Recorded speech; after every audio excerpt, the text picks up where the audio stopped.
Start it off, man. Hey, what's up, everybody? I'm Jono. I am Blaine. What's happening, buddy?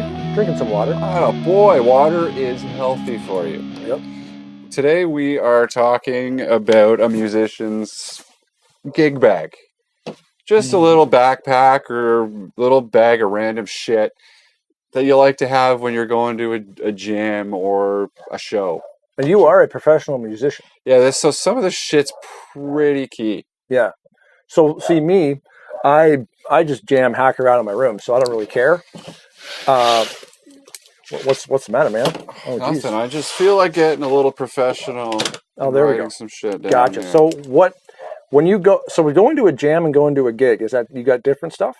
Not really. Same thing. Yeah. You want to be prepared. What do you take? Rule number 1, 9-volt batteries. What about guitar? Okay, we're leaving out the obvious. If you can fit your guitar in your gig bag, hit me up on Twitter at JonoBRC and show me a picture, because that'd be fucking nuts. They're tight. 9-volt batteries. We've Why? all got pedals, tuners. Yep. You fucking name it. In the music world, everything revolves around a 9-volt battery. You will come to venues, some bars have very little in the way of power supplies or power sources. Sometimes your stage will be in this corner of your room and your fucking power source is way over there. I've seen it. They got one outlet, yeah, and like a power bar that's like worse. And than you've got 3 rigs, pedal boards, like you name it, and all this shit's got to be plugged in. So in the off chance that you need it, or one of the cables shits out, have 9-volt batteries handy. Very key. What else Very you got? Key. Extra straps, just in case one of your boys forgets them. You never know when you're going to show up to a jam, a show, and somebody forgets a guitar strap. Like a guitar strap, yeah, okay. Have one handy. Pretty key. Also, big one, strings. Always have spare strings. Yeah. Thank you. I spelled straps wrong. Hold on, let me throw the R in there. It's not straps. Straps, Strings, yeah. strings, spare strings. I always have at least 1 or 2 sets. You might break a string or two. A buddy might break a string or two. They may not have. You ever spares. heard of a band called Laugh at the Fakes? I've never had the opportunity. Oh, have I played with Laugh? You probably have. I remember playing when they were Ape. Yes. I can't recall if they were Laugh at the Fakes when I was to, but anyway. Shelley and I went to see them at a release party at Lee's Palace in Toronto. Yeah. And it was hilarious because mid-song, what's the lyric to the song? Like I can't remember the name of the song they were playing, but Everett broke a string. Yeah. And he changed the lyrics of the song.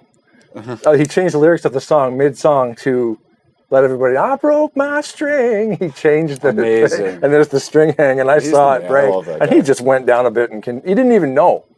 If you weren't watching, you'd have no idea he broke a string.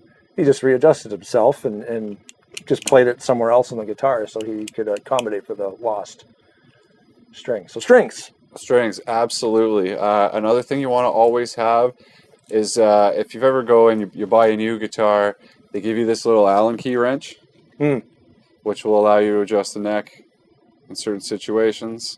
I always love having one of those around. Little Allen key wrench, yeah. Has it come down to that? You've had that issue? You've needed an Allen key to adjust the rod? Oh, yeah. Oh, really? I actually just did a setup on a guitar not too long ago in which the neck was pretty out of whack and I had to adjust the rod. But if you're talking about going to an actual gig and having to adjust rods like you never know. You never know. You know what? And for the size of an Allen key, man, just stick it in there. Stuck it in there, bro. Just stick it in there. Just stick it in. Just stick the rod in there. And the last thing, the key in the rod. The key in the rod, very key. I was looking for some kind of joke. I think I totally dropped the ball. One more thing, microfiber cable. Or cable. Scratch that shit. Microfiber cloth. Like a cloth. Like a cloth. This will be handy because you don't want to show up with your junk looking like shit. You want to be able to wipe off your stuff. They're nice and handy because they absorb shit, so you can keep them handy if your hands get wet when you're either jamming or you're on stage or whatever. They're nice to have when you're done playing a set before you put your guitar back in its case or its bag. Give your little strings a wipe down, dry them off before they go back in the case. Just not a bad thing to have whatsoever. So there you go.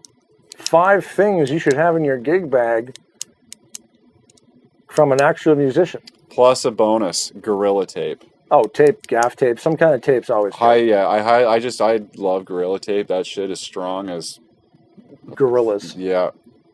Gorillas are strong.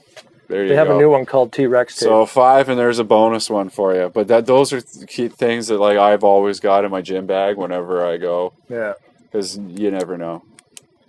There you go. Now, if you didn't know, now you know. If you don't know, now you know. And that's how we do what we do. That's what we do. Jono's over there. I'm right here. This is Blaine. This guy right here. I'm right here. I was waiting for that. Right here. Right up in there. That's Blaine. Thanks for watching. Down in the hole Ciao. on YouTube.